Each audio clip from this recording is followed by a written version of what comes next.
नमस्कार, खबरों के सिक्सर में आप सभी का बहुत स्वागत है। आपके साथ मैं हूं नलिनी पांडे। रात में अंगीठी जलाकर सोना कैसे बन सकता है जानलेवा, आपको हम बताएंगे। नमस्कार, मैं हूं आपके साथ अनुपम। खजाने के लालच में आधी रात को चोरों ने खोद दिया मंदिर, इस पर पूरी विस्तार से देंगे जानकारी।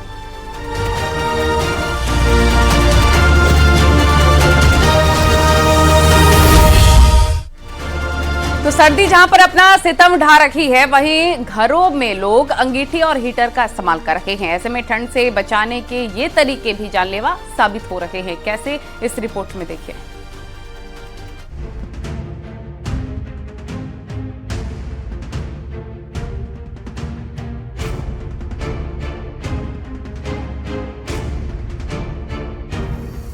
इस बार ठंड देरी से आई, लेकिन कड़कड़ाती सर्दी का सितम लगातार जारी है।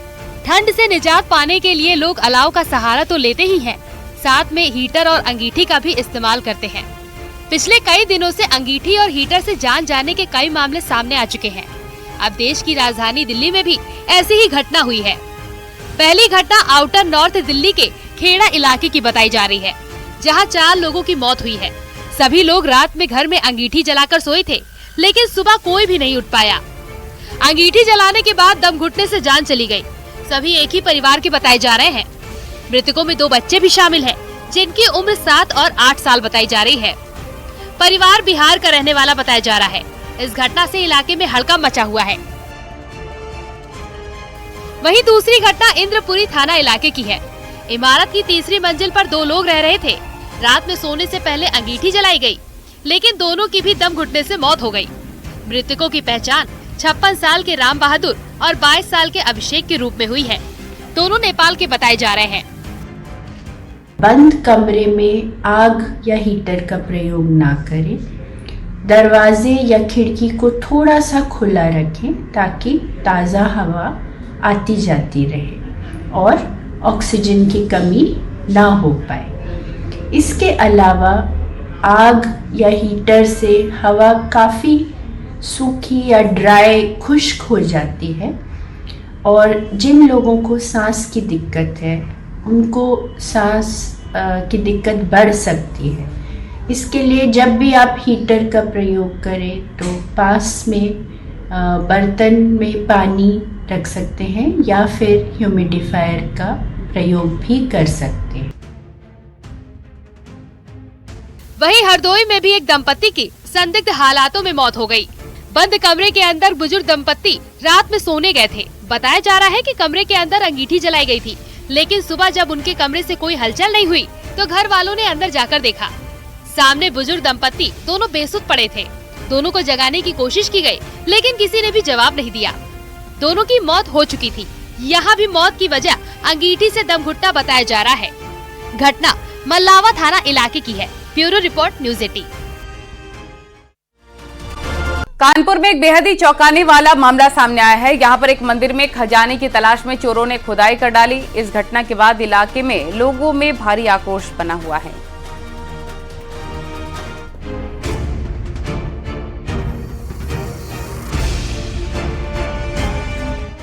खजाने की तलाश में आए चोर मंदिर में कर दी खुदाई।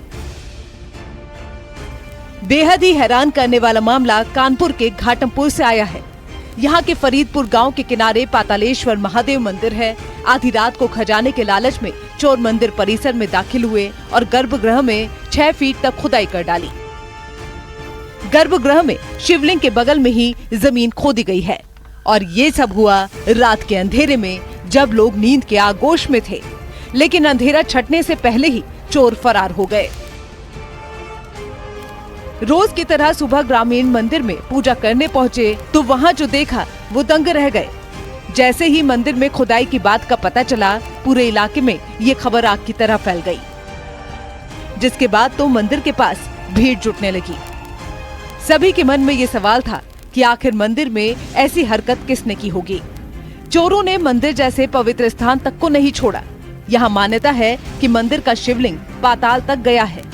स्थानीय लोगों का मानना है कि जब मंदिर बना होगा तब इसके आसपास खजाना भी रहा होगा। इसी वजह से चोरों ने वारदात को अंजाम दिया। रात में मूर्ति के बगल में 5-6 फीट खुदाई करके मंदिर को तोड़ने की कोशिश की गई। क्या लगता है क्यों खुदाई की गई होगी? अब इसमें लगता क्या है, ये है कि कुछ अराजक तत्वों द्वारा कुछ अभद्र कार्य किया गया है, जिसमें हम शासन और प्रशासन से चाहेंगे कि उचित कार्रवाई करने की कृपा करें। ग्रामीण तो ये भी आशंका जाहिर कर रहे हैं कि चोरों को मंदिर से खजाना मिल भी गया होगा, जिसे लेकर वो फरार हो गए। गनीमत रही कि खुदाई के दौरान यहाँ पर शिवलिंग और नंदी जी की प्रतिमा को कोई नुकसान नहीं पहुँचा है। इस घटना के बाद से ही फरीदपुर के ग्रामीणों में भारी रोष है। बाद में पुलिस को जानकारी दी गई। पुलिस की टीम भी मौके पर पहुंची। मजरा है फरीदपुर बिचूपुर ग्राम सभा का, वहाँ एक प्राचीन मंदिर है। उसी में शिवलिंग के इर्द गिर्द किसी अवांछित तत्व के द्वारा खुदाई की गई है। वहाँ टाइल्स वगैरह तोड़ा गया है, जिसकी सूचना जो गांव समाज के लोग आते हैं सुबह में प्रार्थना करने के लिए, यहाँ पूजा करने के लिए, उसी में से कुछ लोगों ने देखा तो प्रधान जी को तथा अन्य ग्रामीणों को सूचना दी है। इसके संबंध में जांच की जाए। लोगों के मुताबिक रात के समय मंदिर में कोई नहीं रहता है। मंदिर के बाहर भी खुदाई की बात सामने आ रही है। चोरी के मकसद से मंदिर में कौन दाखिल हुआ, अभी तक इसका पता नहीं चल पाया है। फिलहाल पुलिस जांच पड़ताल में जुटी है और चोरों तक पहुंचने की कोशिश कर रही है। कानपुर से न्यूज़ 18 के लिए ओम बाबू मिश्रा की रिपोर्ट।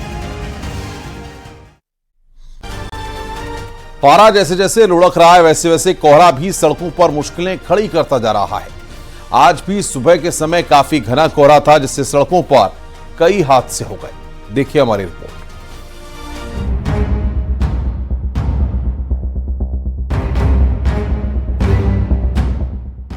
मैदानी इलाकों में सर्दी जहां सितम ढा रही है, तो वहीं सुबह के समय में कोहरा मुसीबत बना हुआ है। दिल्ली एनसीआर में तो सुबह के समय सड़कों पर निकलना किसी चुनौती से कम नहीं दिखाई पड़ता। यूपी में भी कोहरा रात और सुबह के वक्त जानलेवा बन गया है, जिससे हादसों में इजाफा हो गया है। शाहजहांपुर में घने कोहरे की वजह से भीषण सड़क हादसा हो गया। एक अज्ञात वाहन से कार की टक्कर हो गई। हादसे में महिला समेत 3 लोगों की दर्दनाक मौत की खबर सामने आई है। शाहजहांपुर के पुवाया थाना क्षेत्र की ये घटना है। एक स्विफ्ट व एक अज्ञात वाहन की टक्कर हो गई, जिससे कि स्विफ्ट डिजायर में बैठे हुए 2 पुरुष व एक महिला की मृत्यु हो गई है। ग्रेटर नोएडा में भी सड़क दुर्घटना हो गई। कोहरे के चलते ईस्टर्न पेरिफेरल एक्सप्रेसवे पर 5 ट्रक आपस में टकरा गए। विजिबिलिटी कम होने की वजह से ये भिड़ंत हुई। हादसे में एक ट्रक चालक की जान चली गई, जबकि 4 घायल बताए जा रहे हैं। पुलिस ने मृतक के शव को कब्जे में लेकर पोस्टमार्टम के लिए भेज दिया है। घायलों को अस्पताल में भर्ती कराया गया है। बाराबंकी में भी कोहरे का कहर देखने को मिला। यहाँ सड़क पर सब अंधाधुंध था। घने कोहरे की वजह से एक तेज रफ्तार कार इंदिरा नहर में जा गिरी। कार में 5 लोग सवार थे, जिसमें से 2 लापता बताए जा रहे हैं। लापता हुए लोगों की तलाश के लिए एसडीआरएफ बुलाई गई। कार सवार सभी लोग एक पार्टी में गए थे। इब्राहिमपुर गांव के पास ये हादसा हो गया। वहीं झांसी में ललितपुर बाईपास पर सड़क पर कोहरे की वजह से विजिबिलिटी काफी कम थी। यहाँ एक ट्रक का संतुलन बिगड़ गया। ट्रक चौराहे के पास बने मकान की दीवार को तोड़ता हुआ अंदर घुस गया। हादसे के वक्त घर में लोग सो रहे थे। अचानक से जोर की आवाज आई। ऐसा लगा मानो भूकंप आ गया हो। वो तो गनीमत रही कि हादसे में कोई जनहानि नहीं हुई। घर के अंदर करीब 6 लोग थे। सभी ने घर से बाहर भागकर अपनी जान बचाई। हादसे की सूचना मिलने के बाद पुलिस भी मौके पर पहुंची। हम जाने में मजबूर हैं सर, हम रहने चाहते नहीं हैं। कोहरा सड़क पर जानलेवा बन रहा है। आए दिन सड़कों पर एक्सीडेंट देखे जा रहे हैं। पारा लगातार गिरता जा रहा है, जिससे ठंड और कोहरे से राहत जल्द मिलने के आसार कम ही दिखाई दे रहे हैं। Bureau report, news 18। और आज से पूरे प्रदेश में स्वच्छता अभियान चलाया जा रहा है। इसके तहत पूर्व मंत्री नीलकंठ तिवारी ने विश्वनाथ धाम में सफाई अभियान की शुरुआत की। मंदिर के परिसर में झाड़ू लगाकर लोगों को भी इस अभियान से जुड़ने की अपील की। राम मंदिर प्राण प्रतिष्ठा को लेकर 22 जनवरी तक मंदिरों में स्वच्छता अभियान चलेगा।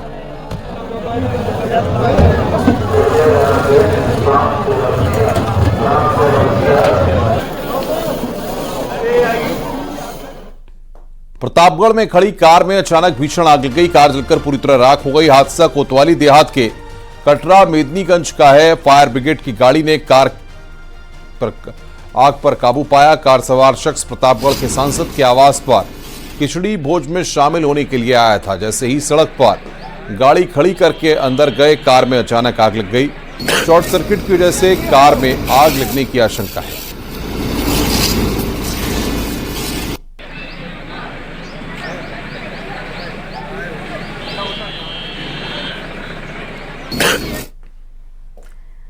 यहां रुकेंगे एक छोटे से ब्रेक के लिए। खबरों का सिलसिला लगातार जारी है।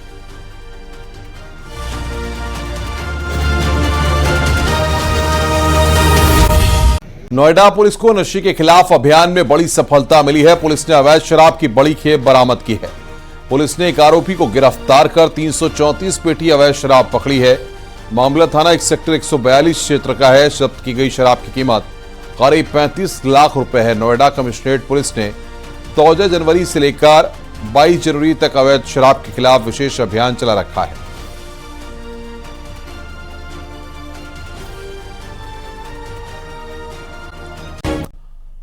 हापुड़ के पिलकुआ में सब्जी व्यापारी से हुई लूट का पुलिस ने खुलासा कर दिया। पुलिस ने 2 बदमाशों को गिरफ्तार किया है।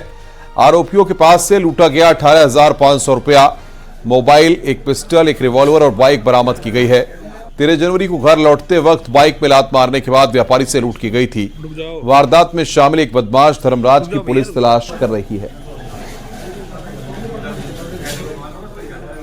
जब पुलिस ने उसकी जानकारी की तो ये सेक्टर 63 नोएडा से एक दिन पहले इन तीनों अभियुक्तों ने चुराई थी और चोरी करने का कारण ये था कि इसको लूट जैसी किसी घटना में इसको प्रयुक्त करना था। इसमें जो वांछित अभियुक्त धर्मराज है उसकी गिरफ्तारी के प्रयास किए जा रहे हैं और पुलिस द्वारा उसके खिलाफ भी ठोस कार्रवाई करते हुए उसको भी जल्द गिरफ्तार किया जाएगा।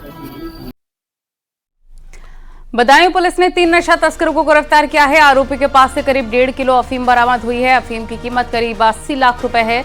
ससवान थाना पुलिस ने चेकिंग के दौरान जालापुर गांव के पास से गिरफ्तारी की। पकड़े गए तस्कर ढाबा और ट्रक ड्राइवरों को अवैध अफीम बेचा करते थे।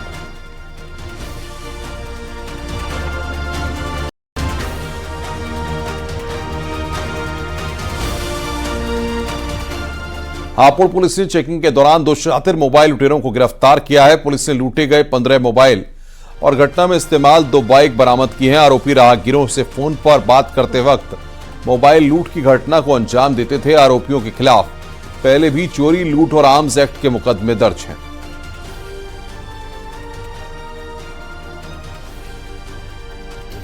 इसमें अगर एक एवरेज कीमत मान के चले, एक मोबाइल की 10 से 15 हजार के बीच में है और कुछ इसमें नकदी बरामद हुई है लगभग 3500 रुपए के आसपास। और इनके पास है जिससे ये डराते धमकाते थे तमंचे, वे बरामद हुए हैं। मोटरसाइकिल, 2 अलग अलग मोटरसाइकिल बरामद हुई हैं, एक यूपी 11 सीरीज की, एक यूपी 37 सीरीज की। आगरा में सड़क हादसे में मारे गए कारोबारी से लूट के मामले में पुलिस को सफलता मिली है। पुलिस ने 3 आरोपियों को अरेस्ट किया। आरोपी के पास से मृतक का कैश, डायरी और एटीएम बरामद हुआ है। 4 दिन पहले सिकंदरा क्षेत्र में कैंटर ने कई गाड़ियों को टक्कर मार दी थी। हादसे में खोए के कारोबारी धर्मेंद्र समेत 3 लोगों की मौत हो गई थी। राहगीरों ने धर्मेंद्र के पैसे लूट लिए थे, जिसका वीडियो वायरल हुआ था। वायरल वीडियो के आधार पर पुलिस ने आरोपियों को अरेस्ट कर लिया है। अवसर पर आप सभी के माध्यम से हम जन सामान्य को एक संदेश भी यह देना चाहते हैं, किसी भी एक्सीडेंट में आप एक गुड समारिटन की तरह यदि जो घायल व्यक्ति हैं उनको आप हॉस्पिटल पहुंचाते हैं, फर्स्ट एड में सहयोग करते हैं, तो आपको निश्चित तौर पर सभी के द्वारा रिकॉग्नाइज किया जाएगा, आपका एफर्ट, आपको पुरस्कृत भी किया जाएगा। और इस तरह की कोई भी संवेदनशीलता को देखते हुए कोई गलत कार्रवाई करते हैं तो आपके खिलाफ कड़ी कानूनी कार्रवाई। रुक रहे हैं यहां पर एक ब्रेक के लिए। जल्द हाजिर होंगे कुछ और खबरों के साथ।